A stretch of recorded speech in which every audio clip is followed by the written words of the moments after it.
Bienvenida, como siempre, a José Antonio Crespo, a quien le agradezco que esté con nosotros. Bienvenido. ¿Qué tal? Hola, José Antonio. Pues nada, después de las elecciones, ¿cómo queda tanto la repartición de fuerzas y cuál va a ser lo que viene, los proyectos a futuros que, pues obviamente, están en la balanza ya con estos contrapesos?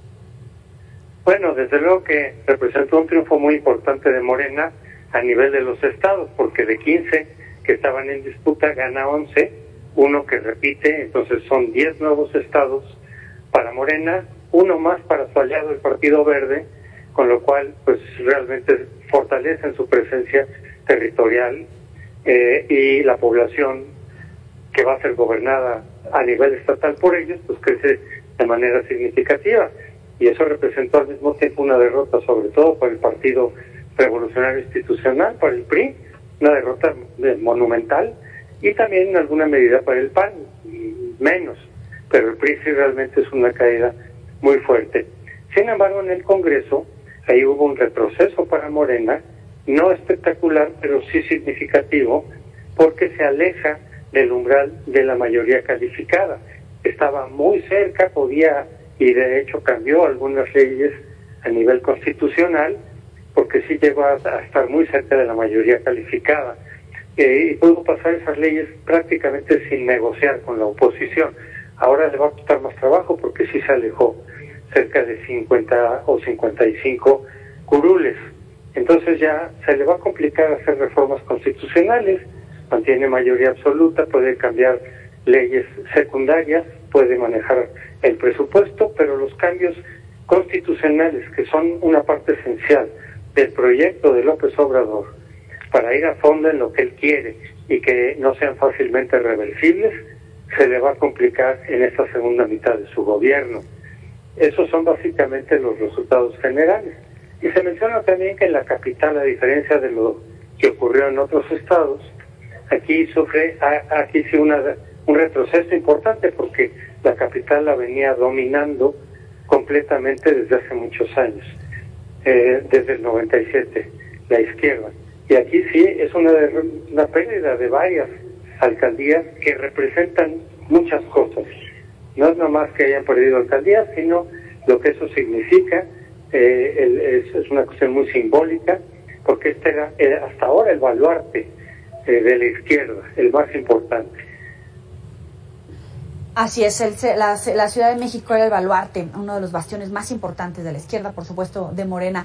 Cuando hablas acerca de los proyectos del gobierno que van a transitar evidentemente por la Cámara de Diputados, más allá de las reformas constitucionales, ¿cuál es ese proyecto que está en juego, que está en veremos precisamente por esta división ahora en las bancadas?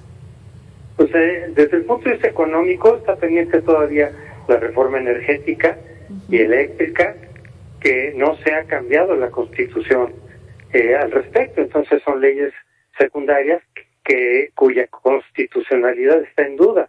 Algunas ya las echaron abajo la Suprema Corte, otras están pendientes, y López Obrador había dicho, bueno, si la Corte me las echa para abajo, entonces cambiamos la Constitución, y por lo tanto entonces ya dejan de ser anticonstitucionales. Pero ya se le va a complicar. Y desde el punto de vista político, lo que había venido haciendo López Obrador es ir presionando, limitando, sometiendo o desapareciendo las diferentes instituciones autónomas que son parte del Estado, pero no de ninguno de los poderes tradicionales. Esos le estorban a López Obrador porque son un equilibrio, son un contrapeso eficaz, le pueden contradecir la información que maneja López Obrador, sí. Le pueden poner frenos a algunas decisiones de López Obrador en distintas materias, y entonces ha venido arremetiendo en contra de ellas. Pero para eso también se requiere una mayoría prácticamente calificada en el Congreso. De lo contrario, no va a poder continuar con ese proceso, por lo menos no con mucha eficacia. Y entonces, eso para quienes queremos que siga habiendo y avanzando la democracia y que haya contrapesos y equilibrios, es una buena noticia. Pero no para él, que quiere centralizar el poder político cada vez más. El resultado de la elección le pone un freno. No garantiza que no pueda continuar en ese proceso centralizador, pero sí también se le va a complicar. Entonces, esos son los proyectos que quedan quedan pendientes en materia económica, sobre todo lo energético y algunas otras cosas, pero el energético es un eje de su proyecto de transformación, y en materia política se le complicará continuar la centralización política del poder. En la mañana decía que si el Congreso no aprueba las iniciativas que él envíe, van a demostrar que no son representantes populares. Lo cual sugiere que él no quiere negociar las reformas con la oposición, porque perderían su esencia. Entonces, simplemente las va a presentar, se vea que las rechaza la oposición, y eso lo manejará en su discurso, en el sentido de decir, vean cómo quién está parando el proceso y el proyecto de transformación. Yo estoy haciendo lo que puedo, pero los partidos conservadores, etcétera, le están poniendo freno. Para sacar algún costo político de ello para la oposición, pero sobre todo para tener un argumento eficaz de por qué no pudo llevar a cabo su proyecto. Si es que eso ocurre, es decir, pues no me dejaron los conservadores. Vean cómo presenté las iniciativas, no las quise negociar. Habrá que ver si alguna la quiere negociar por ahí, pero por lo que dice él, se pierde su esencia. Si yo los proyectos de cambios me pongo a negociar con los conservadores, con los neoliberales, va a perder su esencia. Entonces yo las presento como creo que deben de ser, y si me las rechaza una parte de la oposición, si no se logra la mayoría necesaria, pues simplemente voy a responsabilizar a los partidos de opositores de no haberme permitido llevar a cabo mi proyecto. Yo creo que por ahí va. ¿Cómo entender, José Antonio? Evidentemente en este momento Morena ya va a gobernar en más territorios y hay muchas dudas sobre la utilización con fines políticos de los programas sociales. Cuando van a gobernar en más estados, en más municipios, en más alcaldías y además van a estar repartiendo estos programas sociales, cabe la duda sobre precisamente si va a tener este uso político con miras al 2024. Sin duda.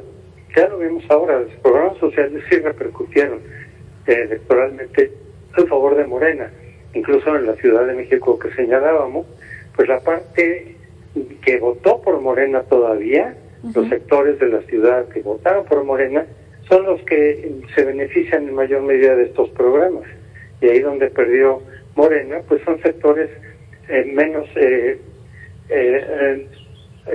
vulnerables económicamente, no son beneficiarios de estos programas y simple y sencillamente pues votaron en contra de Morena porque no les gusta el tipo de gobierno que está llevando a cabo López Obrador, pero no están influidos electoralmente por los programas sociales, porque a esos sectores no les llegan esos programas, sino a los sectores más vulnerables económicamente, que ellos sí mayoritariamente votaron por Morena.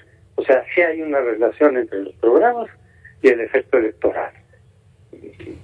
El proyecto, la visión, la apuesta en esta ideología de Morena y de los partidos satélite está en riesgo precisamente porque tienen que negociar a través del legislativo, o confías en que van a tener este margen de maniobra al fin partidos políticos precisamente para alcanzar alianzas que los lleven a aprobar todas estas reformas, estos presupuestos para programas sociales, etcétera?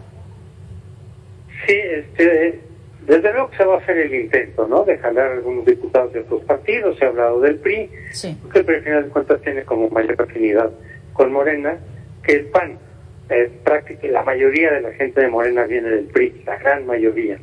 Entonces van a tratar ahí de pues convencer, comprar, intimidar, cooptar a diputados básicamente del PRI, quizá también de otros partidos, para poder acercarse a ese umbral de mayoría calificada, que repito son cerca de 50-55 diputados, y en esa medida entonces sí podrían llevar a cabo, continuar con las reformas constitucionales que son parte esencial del proyecto. Si no lo logran, pues entonces sí estaríamos en esa situación de cierta parálisis de esos proyectos. Pero con los programas sociales no va a haber problemas, porque esos no necesitan reforma constitucional. De hecho, algunos ya se cambiaron en la primera mitad del gobierno bajo reforma constitucional, pero además el manejo del presupuesto sí va a poder ser manejado de manera arbitraria y totalmente pues al gusto de López Obrador, porque sí tienen mayoría absoluta para el manejo del presupuesto, para el diseño y el manejo del presupuesto. Ahí no van a tener ningún problema.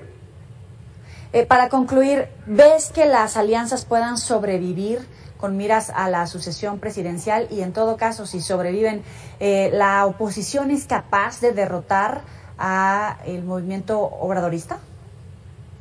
Si fueran las elecciones hoy, yo diría que no. Pero en 3 años pueden pasar muchas cosas, a ver qué resultados arroja este gobierno de lo que no ha arrojado, o si las cosas se le complican, ver cómo va a reaccionar también internamente Morena, porque ahí también hay conflictos internos que se dejaron ver desde esta elección misma. Eso se pueden todavía también profundizar y ver si la oposición tiene la capacidad, sí, por un lado, de mantenerse unida como alianza legislativa, por otro lado, de que los diversos y posibles candidatos a la presidencia que surjan de la oposición se pueden poner de acuerdo con los grupos que los respaldan para presentar un candidato de unidad. Algo que se ve complicado, pero tampoco totalmente imposible si de verdad hay una voluntad de desafiar con posibilidades reales de triunfo a Morena en el 2024. Entonces, en realidad se abren muchos escenarios, no es fácil saber qué es exactamente lo que va a pasar en el 24, falta mucho tiempo. Es José Antonio Crespo, analista político e historiador. Gracias, como siempre, por estar aquí con nosotros y para el auditorio de Mega Noticias TVC. Claro que sí, con mucho gusto. Hasta luego.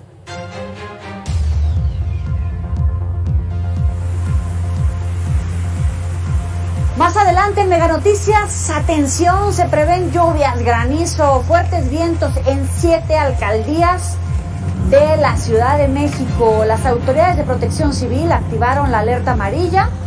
Ponga atención, Benito Juárez, Azcapotzalco, Cuauhtémoc, Gustavo Amadero, Iztapalapa, Iztacalco y Venustiano Carranza. Le vamos a dar el seguimiento a esta tarde lluviosa en la capital.